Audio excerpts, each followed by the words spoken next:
साथियों, आईएनएस विक्रांत पर बिताई कल की रात इस अनुभव को शब्दों में कहना कठिन है।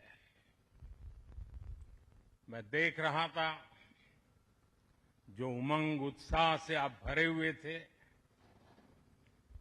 और जब मैंने देखा कि आपने स्वरचित गीत गाए कल, और शायद आपने गीतों में जिस प्रकार से ऑपरेशन सिंदूर का वर्णन किया,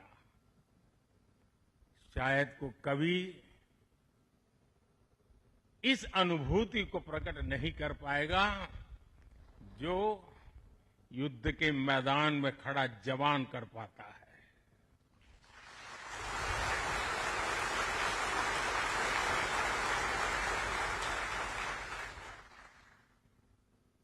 एक तरफ मैं देख रहा था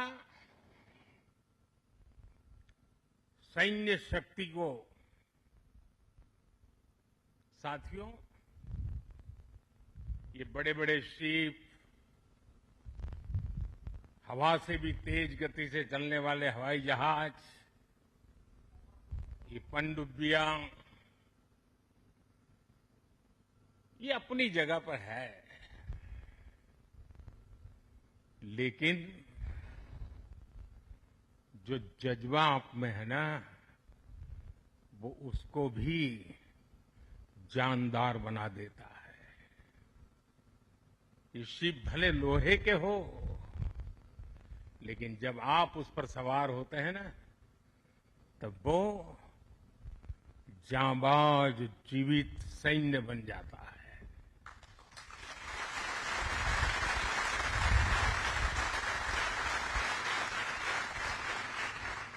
मैं कल से आपके बीच हूं। एक एक पल मैंने कुछ न कुछ सीखा है, कुछ न कुछ जाना है।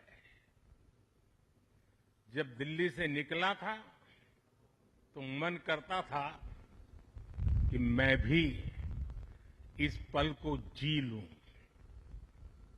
लेकिन साथियों, आप लोगों का परिश्रम, आप लोगों की तपस्या, आप लोगों की साधना, आप लोगों का समर्पण, ये इतनी ऊंचाई पर है, इतनी ऊंचाई पर है कि मैं उसे जी नहीं पाया, लेकिन जान जरूर पाया हूं, जान सका हूं। मैं अंदाज लगा सकता हूं कि इसे जीना कितना कठिन होगा, लेकिन जब आपसे निकट रह करके आपकी सांस को अनुभव कर रहा था, आपकी धड़कन को महसूस कर रहा था, आपकी आंखों की वो चमक को देख पा रहा था, तब मैं रात जब सोया, कल थोड़ा जल्दी सोया, जो कभी सोता नहीं हूं। शायद जल्दी सोने का कारण भी ये होगा कि आपको जब कल दिन भर देखा तो भीतर जो संतोष का भाव था, वो नींद मेरी नहीं, संतोष की नींद थी।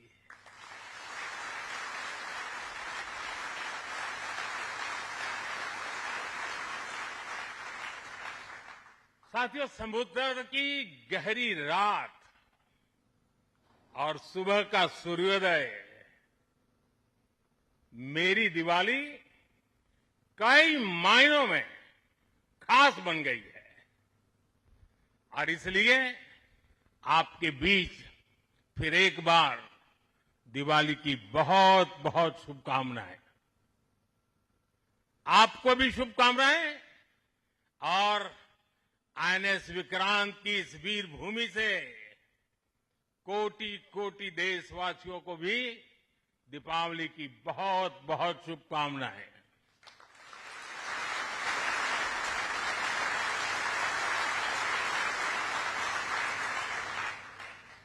और खास आपके परिवारजनों को दीपावली की बहुत शुभकामनाएं। साथियों, दीपावली के पर्व में हर किसी को अपने परिवार के बीच दिवाली मनाने का मन करता है। मुझे भी मेरे परिवारजनों के बीच दिवाली मनाने की आदत हो गई है और इसलिए आप जो मेरे परिवारजन है ना, उनके बीच में दिवाली मनाने चला जाता हूं। आज आपके बीच आया।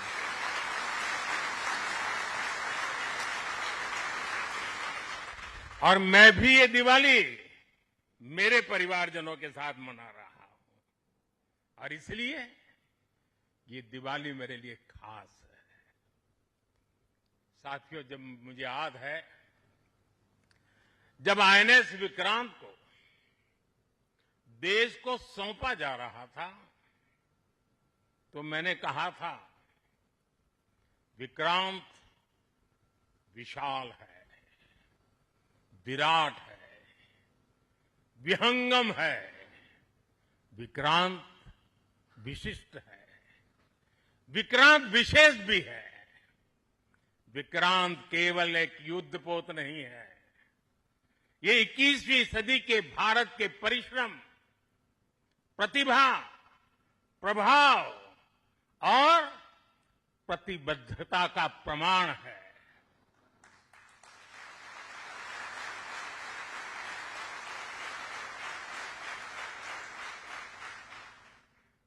आप सबको याद होगा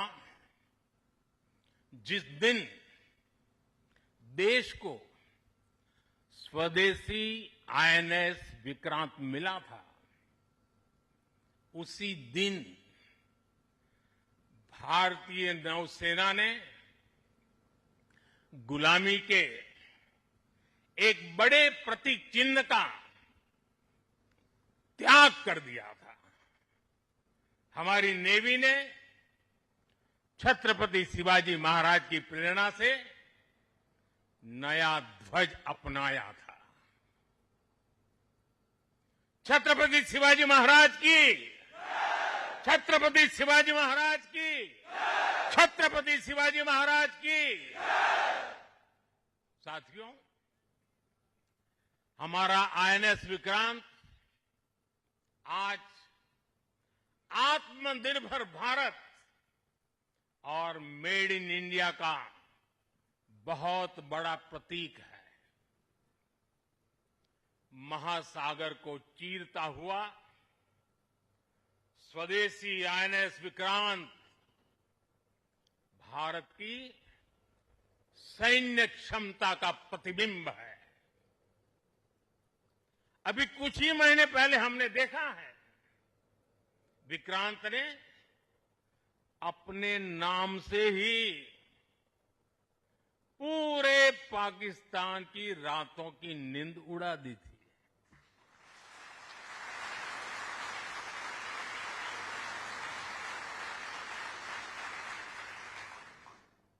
जिसका नाम ही दुश्मन के साहस का अंत कर दे, वो है आईएनएस विक्रांत। वो है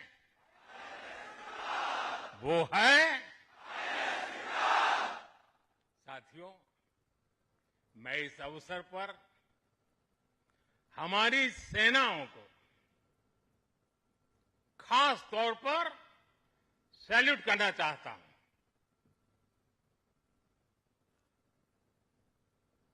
भारतीय नौसेना द्वारा पैदा किए जो भय पैदा किया गया है, भारतीय वायुसेना द्वारा दिखाए गए अद्भुत कौशल ने, भारतीय सेना की जांबाजी ने, तीनों सेनाओं के जबरदस्त समन्वय ने ऑपरेशन सिंदूर में पाकिस्तान को इतनी जल्दी घुटने टेकने पर मजबूर कर दिया था।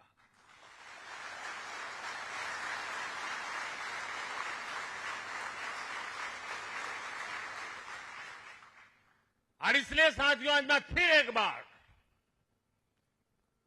आईएनएस विक्रांत की इस पवित्र साधना स्थली से, पराक्रमी स्थली से तीनों सेना के जाबाज जवानों को फिर एक बार सैल्यूट करता हूं।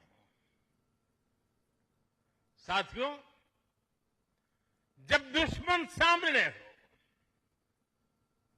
जब युद्ध की आशंका हो, तब जिसके पास अपने दम पर लड़ाई लड़ने की ताकत हो, उसका पलड़ा हमेशा भारी रहता है। सेनाओं के सशक्त होने के लिए उनका आत्मनिर्भर होना बहुत आवश्यक है। ये वीर जवान इसी मिट्टी में पैदा हुए हैं, इसी मिट्टी में पले हैं। जिस मां की गोद से उन्होंने जन्म लिया है, वो मां भी इसी मिट्टी में पली बड़ी है। और इसलिए इस मिट्टी के लिए मरने के लिए, इस मिट्टी के मान सम्मान के लिए अपने आप को खपा देने की वो प्रेरणा रखता है। दुनिया से 6.5 फीट के हट्टे कट्टे जवानों को लाके मैं खड़ा कर दूंगा और कहूंगा आपको पैसे बहुत दूंगा, लड़ लो। क्या वो आपकी तरह मरने के लिए तैयार होंगे? क्या आपकी तरह वो जान लगा देंगे? जो ताकत आपका भारतीय होने में है, जो ताकत आपका जीवन भारत की मिट्टी से जिस प्रकार से जुड़ा हुआ है, वैसे ही हमारा हर औजार, हमारा हर शस्त्र, हमारा हर पुर्जा जैसे जैसे भारतीय होता जाएगा, हमारी ताकत को 4 चांद लग जाएंगे। हमें गर्व है कि पिछले 1 दशक से हमारी सेनाएं तेजी से आत्मनिर्भरता की ओर कदम बढ़ा रही है।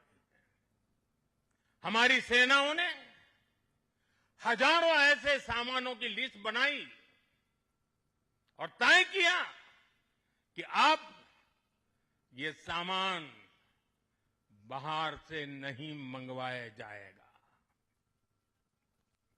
नतीजा ये हुआ कि सेना के लिए जरूरी ज्यादातर साजो सामान अब देश में ही तैयार होने लगा है। पिछले 11 वर्षों में हमारा डिफेंस प्रोडक्शन 3 गुना से ज्यादा हो गया है। पिछले साल तक ये रिकॉर्ड 1.5 लाख करोड़ रुपए से अधिक पहुंच गया है। मैं एक और उदाहरण देश को बताना चाहता हूं। 2014 से अब तक भारतीय शिपयार्ड से नौसेना को 40 से ज्यादा स्वदेशी युद्धपोत और पनडुब्बियां मिले हैं।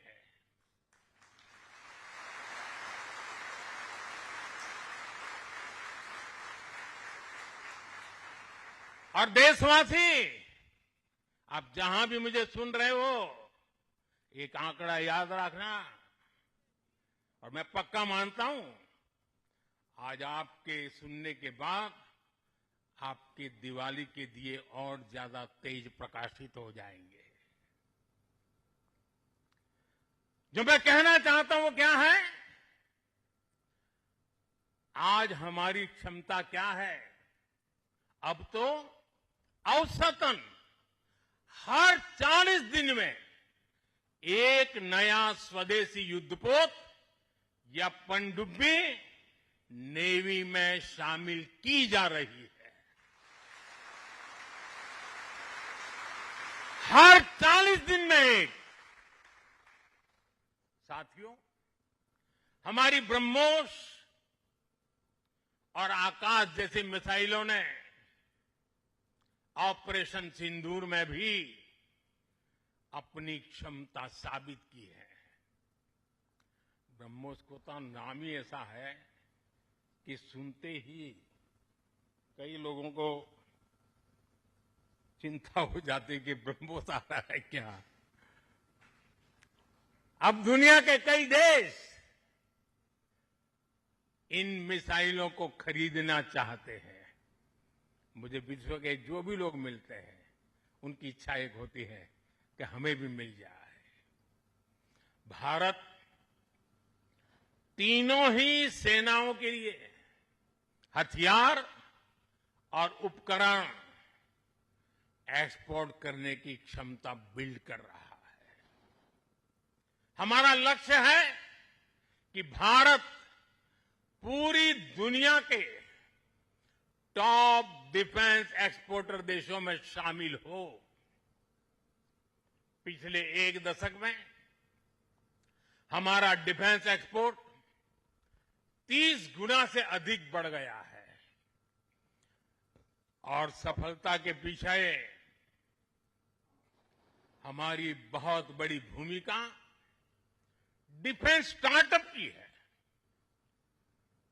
स्वदेशी डिफेंस इकाइयों की है। आज हमारा स्टार्टअप भी दम दिखा रहा है। साथियों, शक्ति और सामर्थ्य को लेकर भारत की परंपरा रही है ज्ञानाय दानाय च रक्षणाय, ज्ञानाय दानाय च रक्षणाय। अर्थात हमारा विज्ञान, हमारी समृद्धि और हमारी ताकत मानवता की सेवा और मानवता की सुरक्षा के लिए होती है। आज जब इंटरकनेक्टेड वर्ल्ड में देशों की अर्थव्यवस्था और प्रगति समुद्री रास्तों पर निर्भर है, तब भारत की नेवी ग्लोबल स्टेबिलिटी में अहम भूमिका निभा रही है।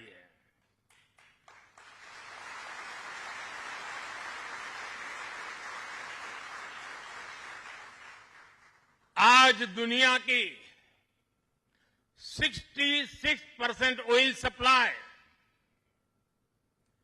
दुनिया के 50% कंटेनर शिपमेंट हिंद महासागर से होकर गुजरते हैं। इन रूट्स की सुरक्षा में इंडियन नेवी भारतीय महासागर की गार्डियन की तरह तैनात है। साथियों, आप ये काम कर रहे हैं। इसके अलावा मिशन बेस्ड डिप्लॉयमेंट के जरिए, एंटी पायरेसी पेट्रोल के जरिए और मानवीय मदद वाले ऑपरेशंस के जरिए भारतीय नौसेना इस पूरे रीजन में ग्लोबल सिक्योरिटी पार्टनर की भूमिका निभाती है। साथियों, हमारे आइलैंड्स की सिक्योरिटी और इंटीग्रिटी में भी हमारी नेवी का बड़ा रोल है। कुछ समय पहले हमने फैसला लिया था कि 26 जनवरी को देश के हर आइलैंड पर तिरंगा फहराया जाना चाहिए। देश के उस संकल्प को हमारी नेवी हर 26 जनवरी को आन बान शान के साथ पूरा करती रहती है। मैं नेवी को बधाई देता हूं। आज भारत के हर द्वीप पर नौसेना तिरंगा फहरा रही है।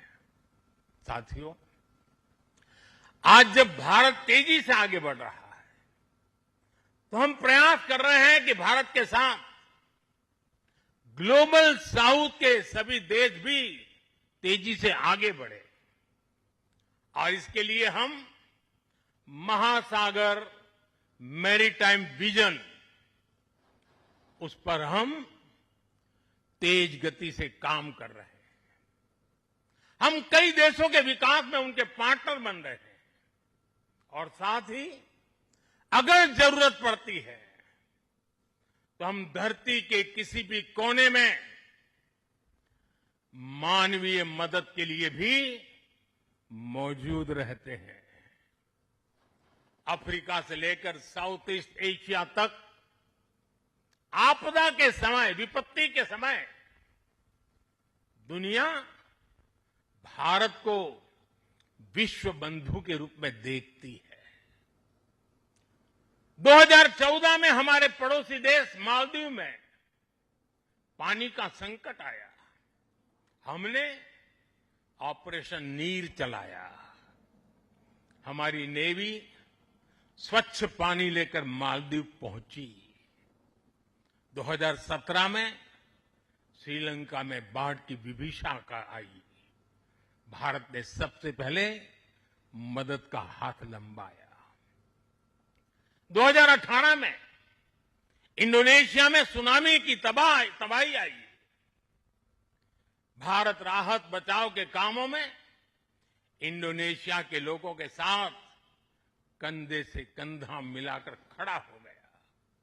इसी तरह म्यांमार में भूकंप से आया विनाश, या फिर 2019 में मोजाम्बिक और 2020 में मेडागास्कर का संकट हो, भारत हर जगह सेवा की भावना से पहुंचा।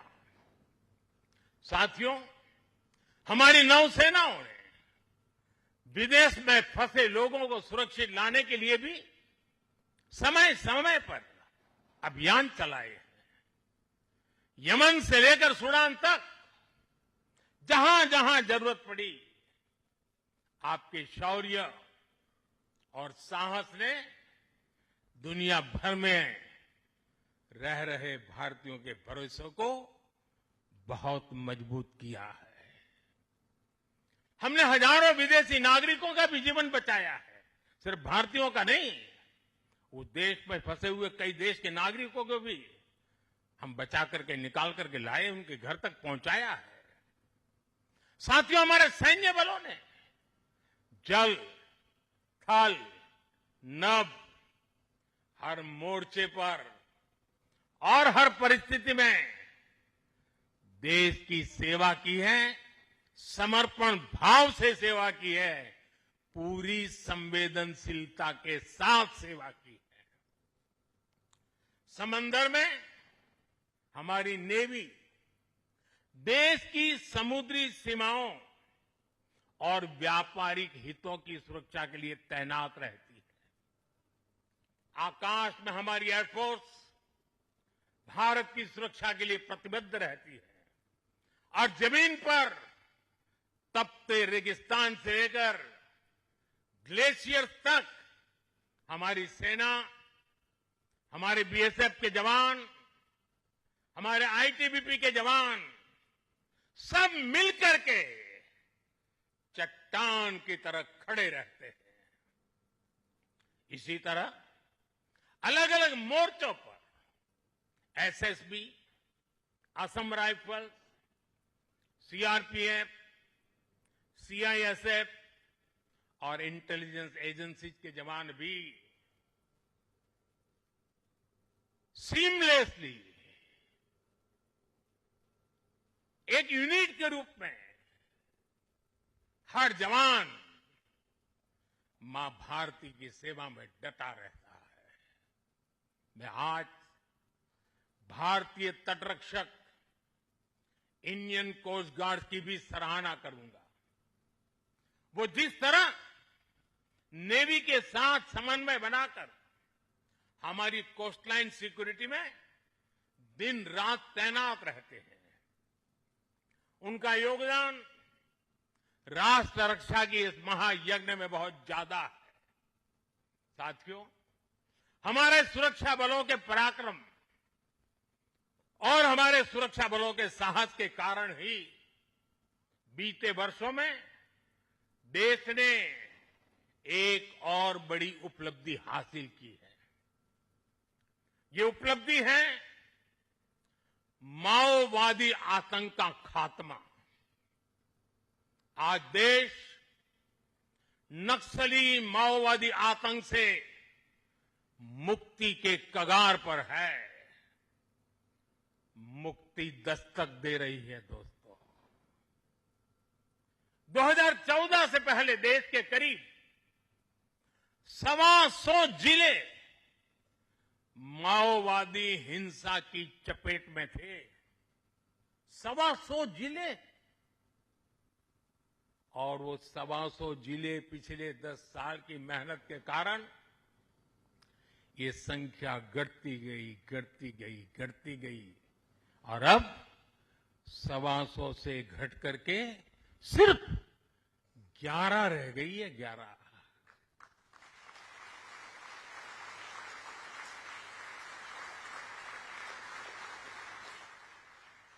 और 11 में भी जिसको थोड़ा अभी भी उनका प्रभाव नजर आ रहा है, वो संख्या तो सिर्फ 3 जिले बचे हैं।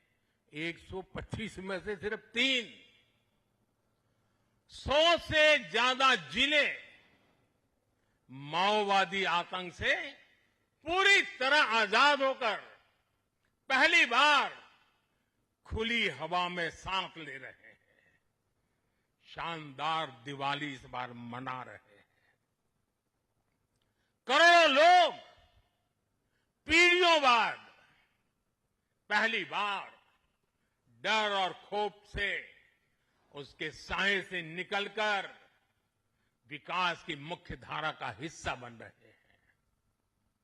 जिन इलाकों में माओवादी नक्सली सड़कें नहीं बनने देते थे, स्कूल नहीं खुलने देते थे, अस्पताल नहीं बनने देते थे, बने बनाए चल रहे स्कूलों को बम से उड़ा दिए जाते थे, अस्पतालों को, डॉक्टरों को गोलियों से भून दिया जाता था, मोबाइल टावर नहीं लगने देते थे, वहां अब हाईवेज बन रहे हैं, नए उद्योग ले रहे हैं, स्कूल और अस्पताल वहां के बच्चों का भविष्य गढ़ रहे हैं।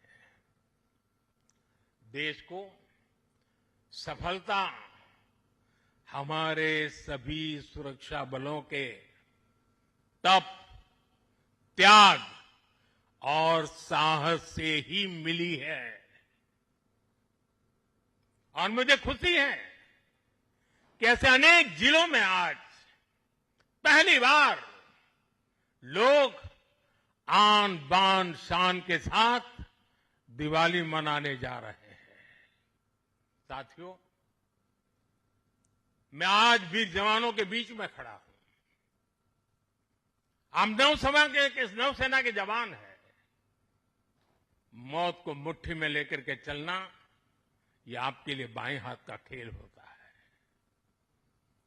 लेकिन पुलिस को जवान जो डंडा लेकर के सिर्फ चलते रहते हैं, हाथ में डंडे से ज्यादा कुछ होता नहीं है।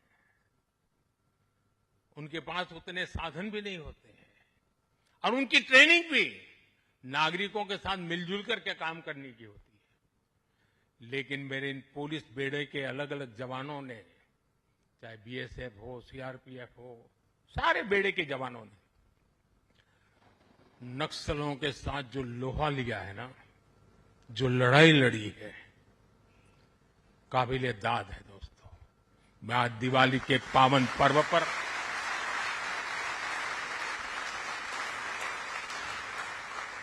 मेरे पुलिस बेड़े के इन जवानों को लाख लाख बधाई देता हूं। मैं ऐसे जवानों को जानता हूं जिनके पास अब पैर नहीं है, लेकिन जज्बा वैसा ही है। किसी का हाथ कटा हुआ है, किसी के लिए व्हील चेयर से उतरना मुश्किल हो गया है। मैं ऐसे अनेक परिवारों को जानता हूं जिन्होंने माओवाद नक्सलियों ने उनको शिकार बनाया, हाथ काट दिए, पैर काट दिए, गांव में जीना मुश्किल कर दिया। ऐसे अनगिनत लोगों ने जो सहा है, जो बलिदान दिया है, शांति के लिए, नागरिकों की जिंदगी बेहतर बनाने के लिए, बच्चों का भविष्य उज्जवल हो, स्कूल चले, इसके लिए उन्होंने अपने आप को न्यौछावर कर दिया है। दोस्तों, शायद आजादी के बाद पहली बार पुलिस बेड़े के सामने इतनी बड़ी चुनौती आई और पिछले 10 साल में 50 साल की इस भयंकर बीमारी को वो खत्म करके रहेंगे, ये मेरा विश्वास है। और 90% केस में वो सफल हो चुके हैं। आप लोग युद्ध को अच्छी तरह जानते हैं, लेकिन घर के भीतर जब युद्ध लड़ना पड़ा होगा, तब कितना धैर्य चाहिए, कितना